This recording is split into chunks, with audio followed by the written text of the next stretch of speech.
नमस्ते बच्चों, आप सभी का आपके अपने इस YouTube चैनल हिंदी वाले मार्ट साहब पर मैं विनोद सरवा हार्दिक स्वागत और अभिनंदन करता हूं। बच्चों, आज हमें माध्यमिक शिक्षा बोर्ड राजस्थान अजमेर की तरफ से जारी किए गए इस पाठ्यक्रम परीक्षा वर्ष 2023 पर चर्चा करेंगे। विषय हमारा है हिंदी अनिवार्य और कक्षा है 12 है। सब्जेक्ट कोड आपका 1 है। प्रश्न पत्र और सत्रांक 2 से मिलाकर आपकी पूरी परीक्षा मानी जाती है और उसी में से आपको पूर्णांक उसी पूर्णांक से आपको नंबर प्राप्त करने होते हैं। तो कुल मिलाकर 3 घंटे 15 मिनट में आपके लिए 80 अंक का प्रश्न पत्र होगा।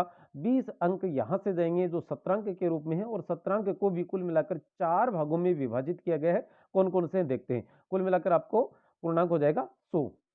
जो अधिगम क्षेत्र के हिसाब से जो अंक निर्धारण किया गया है वो इस प्रकार से अपठित बोध 12 अंक का, एक 6 अंक का एक पद्यांश, 6 अंक का एक गद्यांश।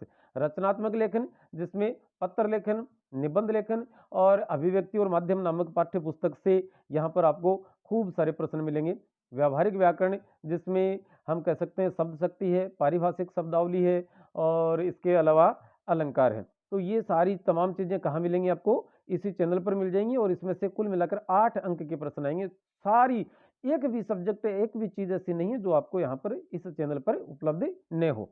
और आपकी पाठ्य पुस्तक मुख्य आरोह है भाग 2 से 32 अंक के, वितान भाग 2 से 12 अंक के, कुल मिलाकर 80 अंक के प्रश्न आपको बोर्ड की परीक्षा में मिलेंगे।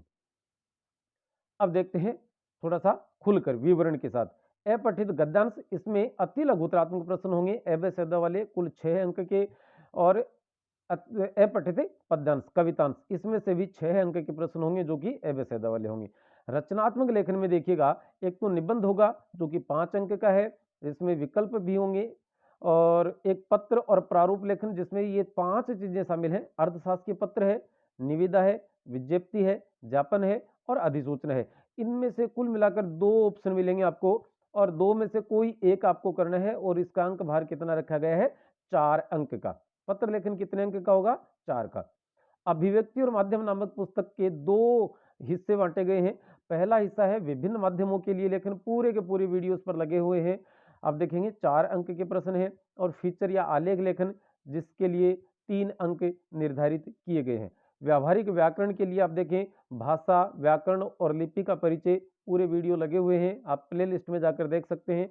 2 अंक के प्रश्न होंगे।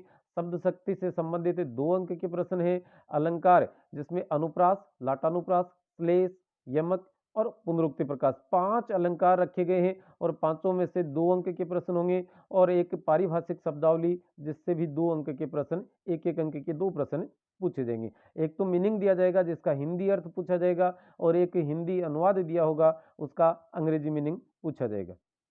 अब आती है आपकी पाठ्य पुस्तक आरोह है भाग 2। इसमें एक व्याख्या होगी गद्य खंड से 6 अंक की, एक व्याख्या होगी पद्य खंड से 6 अंक की, कुल मिलाकर 6 प्रश्न, एक एक अंक की।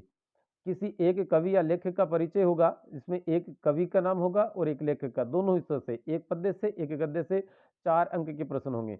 प्रश्नोत्तर होंगे निबंधात्मक और लघुतरात्मक, गद्य खंड से 8 अंक के, पद्य खंड से भी 8 अंक के, कुल मिलाकर ये अंक कितना हो जाएगा, 32 अंक के प्रश्न आपकी कौन सी किताब से है, आरोह से। अब आते हैं दूसरी पाठ्य पुस्तक वितान भाग 2 पर। इसमें एक प्रश्न होगा निबंधात्मक जो 6 अंक का होगा और एक ही प्रश्न होगा 6 अंक का, विकल्प जरूर मिलेगा, 2 प्रश्न होंगे और अथवा लिखा होगा, फिर दूसरा प्रश्न होगा, आप मर्जी जो कर सकते हैं।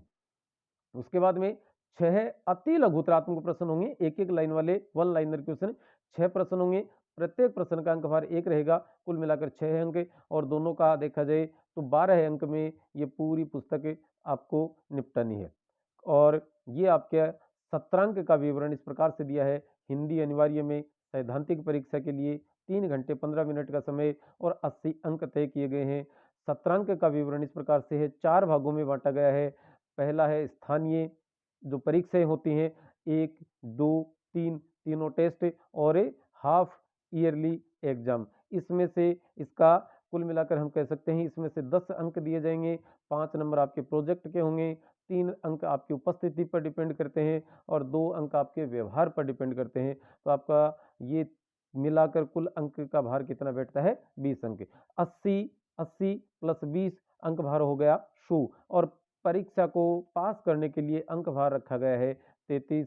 33 अंक लेकर ही आने होंगे प्रति विषय में, जब यदि आपको पास होना है तो।